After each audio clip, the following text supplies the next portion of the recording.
Welcome, everybody, to our Heat Team first call of the year. Super excited to be here I'm really excited to be here at all, really. I've had quite a journey this last few weeks, and I feel so blessed and so lucky that I live in a country where I have a community that's really there to serve and to help me in all kinds of ways, which I've needed recently. But as importantly, my Juice Plus community has really been there for the past 3+ years to support me in ways that I never expected. So as Travis said earlier, I could not be more grateful for my life and this community. And so I'm excited to have a call tonight with Travis Garza. I'm going to make him big hold on, where did it go? Add spotlight. There he is. Hey, Travis. And I want to give a little introduction to Travis before we get started. I also wanted to say real quickly, when our Heat NMDs were talking about who do we want to open up our year with, who do we want to be our leader, our mentor for the beginning of the year? We were throwing out names and we threw out Travis. And my first thought was, well, am I asking too much? Is that too much for us? He's the man, he's the guy. So I'm so glad that it took me days, by the way, to send the message to even ask him if he would do the call. And he answered instantly that he would be delighted and happy to be on our call. So, and that goes for saying the first time I met Travis, which was at the Seattle Summit. And I got to share some personal teary moments with him. And what I got from that moment is that Travis was going to lead us in the next wave, but from the perspective of Jay Martin. And that was really important to me because there was a time where the company was hurting and Chris and I decided to hang with Jay. And I don't know about the rest of you, but I feel like, we've gone through this between the pandemic and the last few months of the digital transformation. We've gone through some hurdles, some big challenges. And it's nice to know that the heart that Travis has is there for us, but also he's been a leader in the global wellness industry for 20 years, 2 decades. And he's been at the forefront of developing strategies in global health and wellness industry. And he has played a pivotal role in helping companies, some reach that billion-dollar milestone, which is huge, not 1 million, but 1 billion. And some of the companies, and you probably are familiar with that he's worked with and done well with and for the company are Plexus and Isagenix and Melaleuca. And those are big names in the industry. And Travis was there to support them. What I love that he says at every conference is what attracted to him, and he may talk about it tonight, was to be working with a company that had the legend of Jay Martin. And that really touched my heart, as well as so many others. He's been a student, and I love the word student. He's been a student and of direct sales for years, and he's focused on implementing new strategies and tools to help teams for their professional. And I love this. He doesn't have to say, I'm trying to get out of this. Didn't have to say this, professional and personal goals. And a lot of times when we do goals, or set an intention for the year, we talk about business, but I think it's really important to talk about family, business, your spiritual life, your physical life, your health. And I think that's what we're going to hear from Travis. So Travis, I'm going to zip it. I'm going to turn this over to you, and I'm just really excited to hear what you have to tell us tonight. Thank you. Thank you so much, Nikki. And just want to confirm as far as timing, about 15 minutes. Is that what we have right now? Our call is usually a 30-minute call. So Okay. if you want to wax on a little bit and give us more wisdom than less, we're open, but Okay. whatever works for you. Very good. Well, listen, thank you very much, everyone, for being on the call. It's an opportunity for me to see what's happening in our partner base, what's happening with our customers. It's been a busy day, started very, very early this morning and going into the late night tonight. This weekend, I'm heading to, on Friday, I'm heading to Atlanta, Georgia, first thing on Friday morning. I have a dinner that night. And then on Saturday, an event during the day. And then Saturday afternoon, as soon as that's done, I'm catching a plane to Berlin, Germany, for events that are happening in Berlin, Germany. And then I fly back next Wednesday night.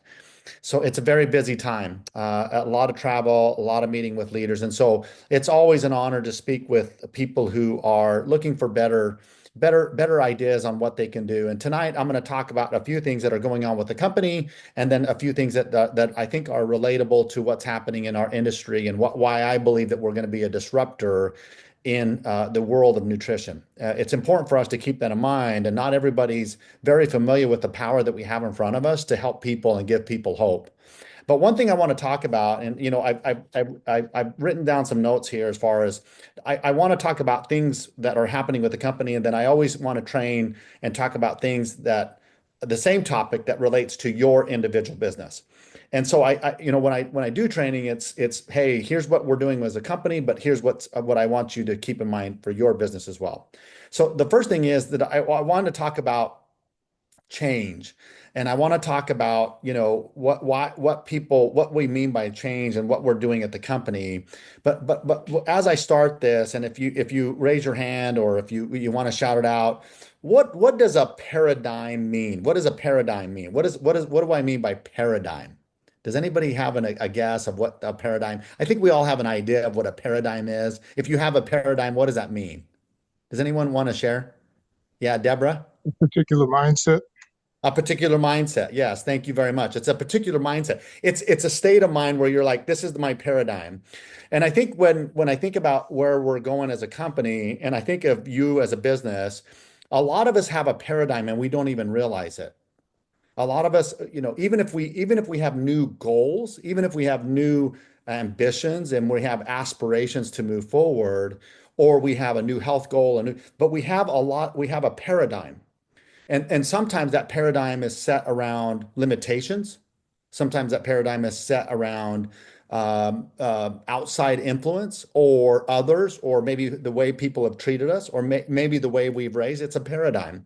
And really, when I think about paradigms, we have to change in order for us to break those or set us on a new path. And that's the way we're thinking about it at Juice Plus, because there's been some challenges going on. And yes, we've made some change, and some of those changes are hard, but if we didn't make those changes, the ultimate sacrifice down the road would be really, really bad.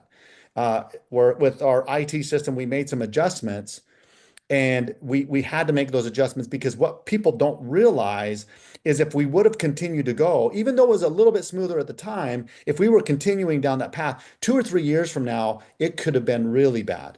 Encryption boxes to PCI compliance to having the system even run. It was just old, and we had to move forward, and it's so painful. Now we're making some progress, but clearly I don't feel like we're making fast enough moves, but we are certainly making some progress. But the reason why I say a paradigm shift is if we don't say, hey, listen, how do we make a shift? In fact, there's a funny saying that I always say, things that do not change remain the same. I don't know if it's not necessarily a quote, but it's certainly in our lives. Things do not change, remain the same. And that is true in our lives, right? It's if things that do not change, if we do not change, they're going to remain the same. And if we don't change, we're going to remain the same. If you don't change as far as the way you think, your paradigm shift, it's gonna turn sour. And one of the things that I think about all the time with our team is, okay, so what are we focused on? What are we doing and how are we moving forward? Here's the challenge is that many of you start the year out or start with a New Year's resolution or start with a health goal. And same with Juice Plus as a corporate side, we're moving, and sometimes we move so fast. And it's if you're moving too fast, it's like running down the hill. It's better than running up the hill. It's better than running up the hill. I think we can all visualize that, and we've all done it. Running up the hill is hard and you're not going to go as fast. But running down the hill is a lot faster, but it's not good when you're out of control. We all know what happens when you're out of control and you see someone, you're like, oh, that is not good. And that's what happens, right? We can all visualize and see what happens. Here. And that's what we have to be careful of. We have to be careful of having the momentum or having goals where we're running too fast out of control. And that's why it's important to have a paradigm shift with change, but also have a plan on how you're going to change. Now, at the company, there are 5 areas that we're focused in on right now, short term, that help us move forward. And then I'm going to talk about you individually on what you're focusing on. Number one is improve our brand energy. That's what we're focusing on at the short term as a company. We're improving our brand energy. So a lot of the information that you're seeing around marketing, around um, new IT, or excuse me, new Instagram images. We're starting to push this hard and say, okay, we are going to build brand awareness. We're going to improving brand energies around product and product launches and how we look at what's relevant in the world today and really market our core fruits, vegetables, berry, and omega. It's really important. The science is there, the research is there, but we have to have our energy around marketing to make sure that we get it out there. We have to be bold. And then the third thing around improved brand energy is around this new generation of leadership. We have to be thinking that there's a whole just an enormous amount of potential with this younger generation that's looking for hope. They're looking for help. Now, this younger generation, we're learning new things about it as far as the way they save, the way they shop, the way they look at savings. It's completely different than the millennials and more similar to the baby boomers. It's amazing what's happening. But we have to start thinking about that new generation. That's the generations that we have to start looking at. So improving brand energy is a lot to what we're doing around this energy of this company. Number two is how do we drive excitement with our partners? What are we doing to drive excitement with our partners? And what does that mean? Well, it means incentives, but one of the things that we're looking at internally is how we can pay more at the mid-tier levels and the lower levels. We're looking at ways that we can pay, if somebody's coming in, how do we make it really not only lucrative, but we make it easy for people to explain? And that's really important. And how do we drive excitement is that mid-tier level. So somebody sitting at, and when I say mid-tier, as far as the ranks today, I don't mean somebody who's like, not at the top. What I mean is the mid-tier level of what people are earning. We believe that as we start to look at this, there should be some more dollars that are put into that, what we were calling that QSC, SC to NMD, right in that level where people are earning, 10, 15, 20% more. We believe that there's real potential for us to do that. And whether you're a mom or a family, there's something there where you're like, my gosh, this company's really thinking about that. And that's what we're looking at. So and drive that excitement, number two. Number three is operational excellence for us internally. And so internally, what we're doing is we're having a lot of discussions as far as what are our goals, what is our strategy, what are the tactics, and then how are we measuring? What are the goals? What is our strategy? What are the tactics? And then how do we measure? It's really important for us as we think about those areas. And I would say, even with your business, what are the goals? What is the strategy? What are the tactics? And how do you measure?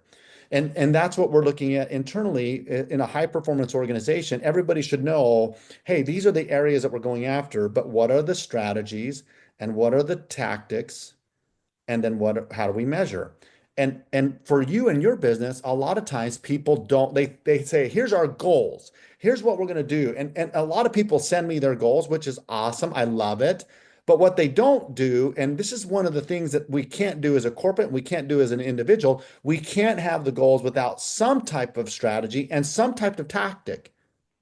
And then how you measure it. That's where people fall short, is they have the goal, they may even have a strategy, but the tactics and then the measurement, they don't have that. A lot of times when I see people in this industry, they start thinking about their goals really good, but they don't really know how they're going to get there, what that tactic is, or how they're going to measure it on an ongoing basis. That's what makes a difference between somebody who's making 30,000 a year to $100,000 a year. It's the difference between somebody's making $100,000 a year or $250,000 a year. The difference is it's the goals, it's the strategy, it's the tactics, and it's the measurement. It's how we measure the execution, how we're progressing. That's the difference between. Now, the difference between a company and a high performance organization is the goals, the strategy, the tactics, and how we measure. So internally, we're doing that, and we're having a lot more discussion about how we can become better at what we do. We're hiring some new skill set. We're gonna take this company forward. But the question for you is, are you not just talking about the goals? Remember, that's a paradigm. And oftentimes when I talk to entrepreneurs, they have a paradigm. They're always like, hey, it's a new year. We're going to set new goals. And the paradigm doesn't change. There's no change. Remember, things that do not change remain the same. As simple as that sounds, that is true. That's a paradigm. And so when we think about that, number four for us has been how do we drive consistency and more excitement with our customers? So one of the challenges that I've seen is how do we segment a customer and a partner? And a partner, someone who said, I want to share this. I want to either get my products paid for. I want to earn maybe an extra 500, $1,000 a month. Maybe I want to earn more. But a customer is someone who simply wants to take the products, experience the products, and feel great. But how do we talk with them? And so for us, what we're trying to do is we're segmenting and we're doing a lot of work where we can connect with the partner, the customers in the way that they should be, how we can keep them on board, retain them, make sure that they have that great experience, make sure that they understand why these products are making a difference in their lifestyle with healthcare professionals, training, and so forth. But if they're a partner and they want to build a business, then we segment and have the communication with them. Today, and for a number of years before I got here, everyone was being communicated the same exact way. Everyone. And what we were hearing through surveys is that customers were like, I don't want to hear about some event in San Diego. I don't even know what that means, but I do want to get healthier. And those are things that we were learning back. That was number four is our customers. Number five for us is becoming technically fit. And as you know, we've jumped into an IT transformation, and this has been painful. I'm not going to lie, it's been painful. We've taken 30 years of data, we're implementing into new software. The end state of this is going to be remarkable. We see it, I see it. The ability for someone to join right away and experience, I mean, it is going to be super slick. But we are having challenges with the data coming over in the right way, but we're cleaning it up, we're getting that information. But those were the five short-term goals for us. Now, what you didn't hear from me, what you didn't hear from me is, hey, we're going to be $1 billion. We're going to be $2 billion. We're going to do this. We're going to expand to all of these international countries. And a lot of companies do that.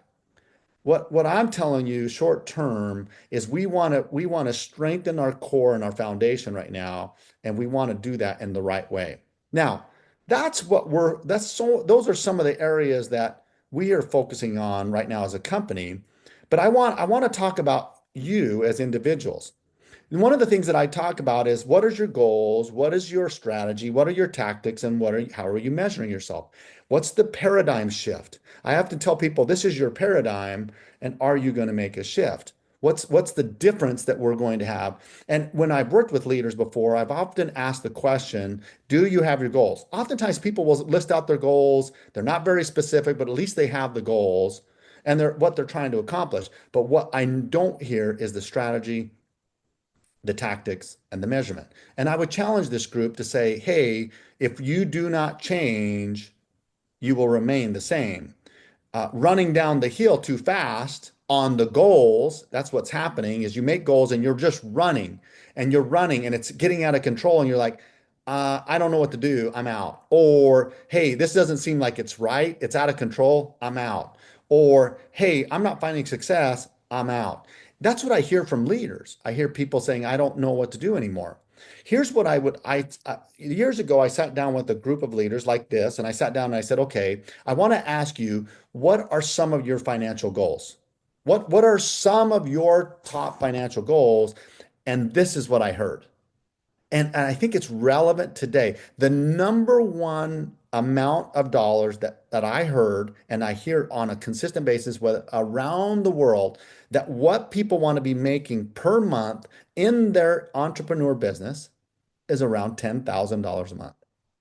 On I don't know what it is. I don't know what it is about that number. Some are saying I don't need that. I could use 2,000 or 3,000. That's fine. But the number that I hear consistently over a decade has been people saying if we could be making around 10,000 on a reliable income every month, then that would be life changing for us.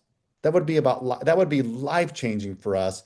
And they want to have, and you're right, Brenda, they want to have that six figures. They want to have that, and they want to have it where they can have some peace. That is the number that they want. That's what I typically see. And when I talk with leaders, I always say, okay, let's do it this way. If your number is here, I want you to write on a piece of paper, what is your number? What is your number? Is it 3,000? Is it 5,000? Is it 10,000? Typically what I hear on a consistent basis on average is that number has been consistent. Now, I want you to write your own number down and for this exercise I want you to write it down. What is my number? Remember, if you do not change, you will remain the same. You've got to shift this paradigm. If you have your goals, but you don't have a strategy and a tactic, then how are you going to measure yourself? You're running down the hill out of control, and it's going to be hard to stop. And typically, we know what happens when you get out of control. Going up the hill is very hard, but if you're coming down the hill with no control, it's going to be a disaster. So what I always say is, okay, write down that number. Write down the number as far as what you want to accomplish. Now, look at that number. And now I want you to think about what are the daily activities that you're involved with. So simply, what you could do is take that piece of paper and write three columns, one on the very left, the column on the left, a column in the middle, and a column on to the right. If you wrote three columns out, if I were sitting down with coaching with you and we had one-on-one for the next 6 weeks, this is what I would do because I would want to know where you were at. I would want to know what are your goals. Okay, well, let's talk about financial. Maybe there's a health goal, but let's talk about the financial tonight. Let's say that your goal is 3,000. Let's say it's 4,000, whatever that is. What I would say is on the very left-hand column at the title of that column should be, what are my daily activities? And what I would do with this group of leaders, or what I would do with these individual leaders, maybe it's not with Juice Plus, maybe it's something else, but I would say, what is the goal and what are your daily activities to get to that goal today? Not what you think they are, but what they are today. Okay. And I'm going to be direct because I think, as a company, we have to be direct with ourselves. Remember, if we do not change, we will remain the same. The paradigm keeps going forward. We have to change. If the goal's here and we say on the left-hand column, what are our daily activities today? Not what we think they are, but what are they today? And what I would sit down with people and I would challenge this group as you leave this call and tomorrow, write down what your daily activities are today with that goal. Now, some of you, listen, I know some of you are saying, well, I don't know if I have a health goal. That's fine. That's fine. I have a relationship goal. That's fine. But what are your daily activities with that goal? What do you have? What is it that you want to read? My wife last year had a goal to read 100 books. I don't know how she did it. She did it. And I remember right before the Christmas holiday, she's like, I've got I think she said three more books at the time. I go, three more books before I said there, I think it was three. And I was like, there's no way. And then I thought to myself, I can't say that. She's read this, she's so close, and she achieved her goal. But what's the goal and what are your activities today? Right? So again, I'm not asking that you write them all out tonight. What I'm asking is that you take some time and write them out. Now in column two, what I would ask is as you sit down and write this, remember, if you have a goal, you have your daily activities, what do you need in order to achieve that goal? What do you need? Now you have your activities, but what do you need? And it's unbelievable as I've sat down with leaders over the years. I've sat down with leaders over the years, and I've sat down and it's amazing to me when I've sat down and a lot of times they'll write down, um, on average, when I've seen it, it's probably three or four things. Now, I'm telling you, the activities, when I see this column written out, it's activities. There's a lot of activities. And this column is, what do I need in order to achieve this goal? What do I need? Maybe it is more events. Maybe it is more activity time. Maybe it is developing a new team. Maybe it's having more calls. Whatever, what do you need in order to achieve that? But remember, you've got your activities and what do you need to achieve this goal? And as I start to think about the third column is, what are you going to change? It's as I've sat down with people and we sit down and internally, what are your activities? What do you need? And what will you change? Remember, it's a paradigm. And oftentimes we go into a new year, we go into a new relationship, we go into a new health goal, we go into new goals as far as reading books or trying something new, and we have a goal, but we forget about the strategy, the tactics, and the measurement. We forget about that. And that's why I sit down with entrepreneurs and I'm like, okay, well, what is your goal? Tell me that. And so then we have a fundamental understanding of where they want to be. And then I say, what are your activities? What do you need in order to achieve that? And third column is, what will you change? Now, what I've often found in that third column, it goes from a lot of activities. It goes from what you need and what will you change. Some people put on there, I'm going to change my activities. I think about the business a lot more than I'm in the activities, and that's okay. What do I need to change? I need to change my attitude. I need to change, some of the things that I'm doing on a daily basis. Maybe it's more connections. Maybe it is reading some inspirational books because my confidence is down. What do we need? And that's okay. And oftentimes I'm saying, okay, well, what is that? How do we look at that? And as we look at this map, and say, goal, what your activities are, what you need, and what are you going to change? Remember what I said at the beginning. And I love this because I think it's important. Things that do not change remain the same. As simple as this is, we have to change. Now, again, it's like any new relationship. You're adapting, and if we do not change, those relationships usually get hard. And for me, my wife and I have been together for 33 years now, married for 27, almost 28. But this is, we've had to change. We've had to adapt. Some days she likes me, some days she doesn't, and that's okay. I know that. Some days I'm very good, some days I'm not patient, some days she's not patient. Some days she looks at me like I have two heads, and I'm like, what did I say wrong? I don't know.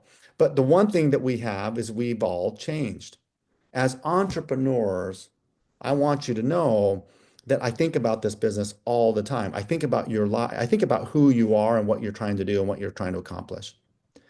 Now, I know we don't have a lot of time.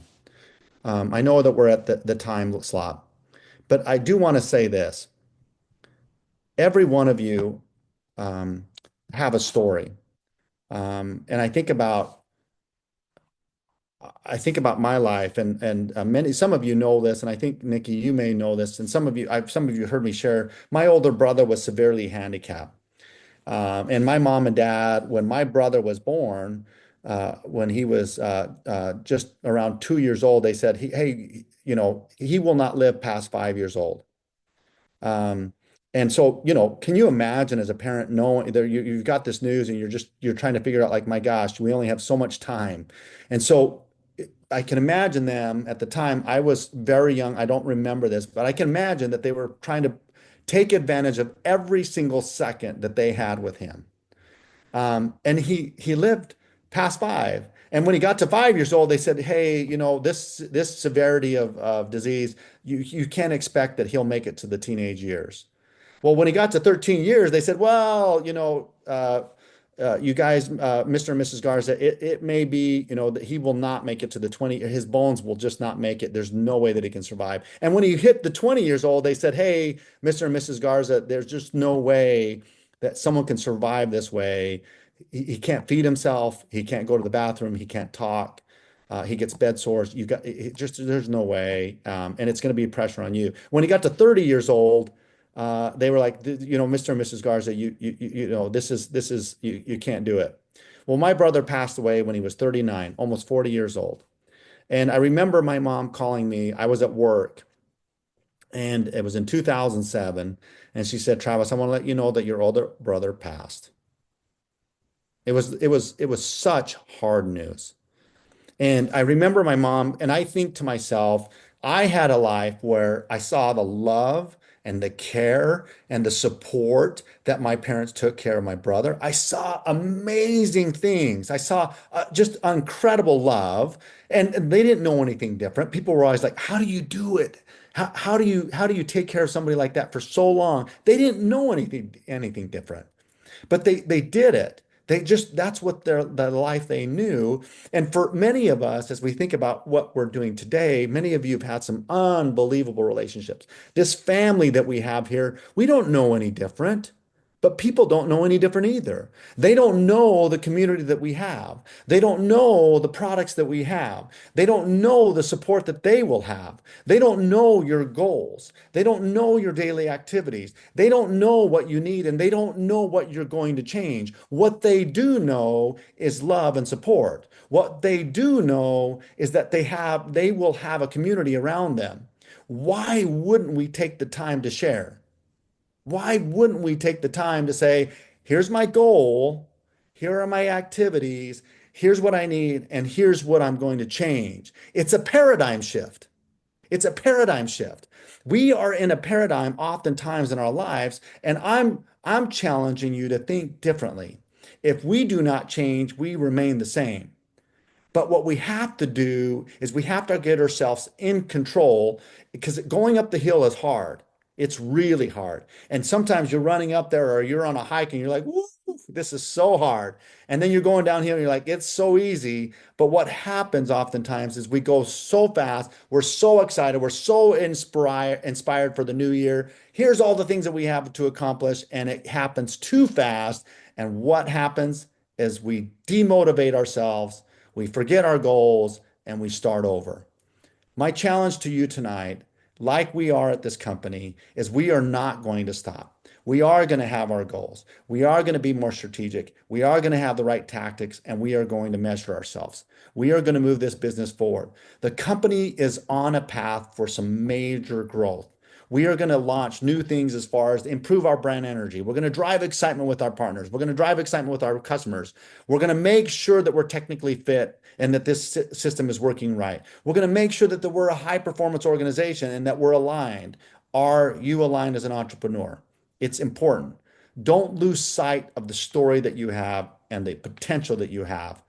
I'm so passionate about this. I love talking about this because I believe that your lives can be different and that you can change others along the way.